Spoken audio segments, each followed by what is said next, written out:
me take you into a meeting room at a PR agency. A conference table, maybe there's some coffee, PR people shooting some lingo. Somebody says, what's our peso mix for this? Everybody nods. Because of course, we all know what peso means, right? Paid, earned, shared, owned. But just what if? What if we've been thinking about it all wrong? I'll admit, I've spent most of my career in public relations. No formal training though, mind you. I snuck in the side door as a video producer, and everywhere I've been, the PESO model has just been waiting for me. It's like an old friend, familiar, reassuring, a bit worn out on the edges. You can picture it, right? 4 neat boxes. Paid, earned, shared, and owned. The world, though, the world is messy. Messier than a model. And in the real messy world, it's algorithms that rule our communications today. Would you say you know what you're talking about when it comes to public relations? I would say, yeah, I think I do, for the most part.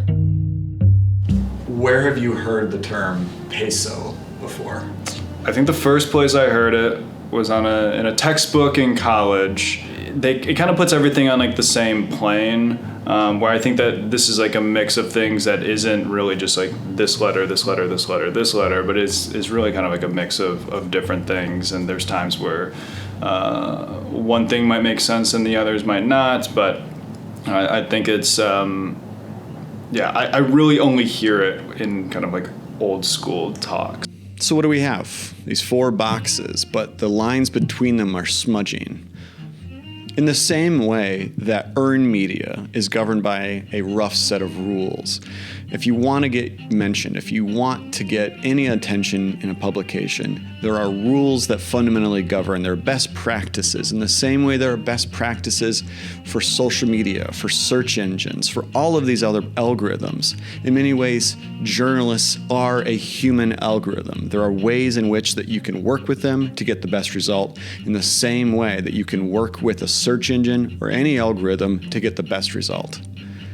So, which leads to a strange idea, maybe a dangerous idea. What if everything's earned media now? Yeah, I do. And I think a lot with my background too is when we were kind of doing these like A/B testings of like content and stuff, like obviously paid content when you're putting your money behind it, trying to get it to see different audiences and seeing what works to capture attention. I think I'm always thinking about that, especially like captions or graphics, and it's those first like 2 seconds basically that like matter to people. And even getting a story posted in an outlet, it is like Lindsay and I have talked a bit about this with one of our clients. It's like we can pitch this to them, but there's no guarantee they might pick it, and if they say they might pick it, something new and exciting might come around that like boots it from the place it was going to have. So, I mean, that's exactly like the internet is like, this is like hot and cool 1 second, and then boom, there's like a new trend that's taking place. What is this? Lindsay, are you familiar with the PESO model of public relations? I am.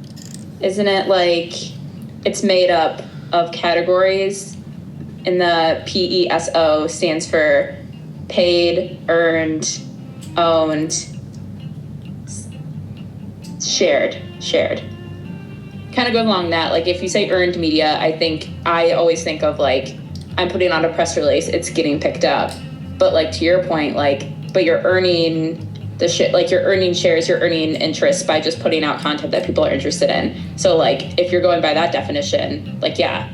But I think it's just, that's why I have a hard time boiling it down to like, those 4 things are what makes up PR. Like, to who does that like make up PR? So, yeah. Let's stop for a moment. What does it matter if we hang on to peso? Well, models are helpful. You know, they give us a way to measure, plan, and budget. But there's a risk. Models can trap us. They force us to think in distinctions that might not actually be the case anymore. It's sort of like keeping an old map in your glove box, dusty and worn, and in some ways comforting to know that it's there, but at the same time, are you ever going to need a map again? Here's the twist. No matter which box you're in, you're at the mercy of one thing, Whether or not you get attention, paid, earned, shared, and owned, at the end of the day, it's an algorithm that can sweep you under the rug or raise you to the clouds. For instance, while Instagram remains a powerful business tool, the engagement rate for business accounts on average hovers around 0.5%. This suggests even with paid promotion, capturing meaningful audience attention is more than just spending money. It demands compelling content that resonates with an algorithm. So here's my question. Why are we clinging to these categories? Why use the PESO model at all? What if we just asked one simple question? How do we earn attention? And then we built everything else around that question. Maybe it's time to lose the boxes and see what happens if we do. Public relations at its core is about earning attention, and now more than ever, these channels require an ability to earn attention. What do you think? Let me know. I've been told that we are not good at wrapping videos up, so like and subscribe. Is that a thing that people say still? I hope you could hear Allie's laugh. What do you think?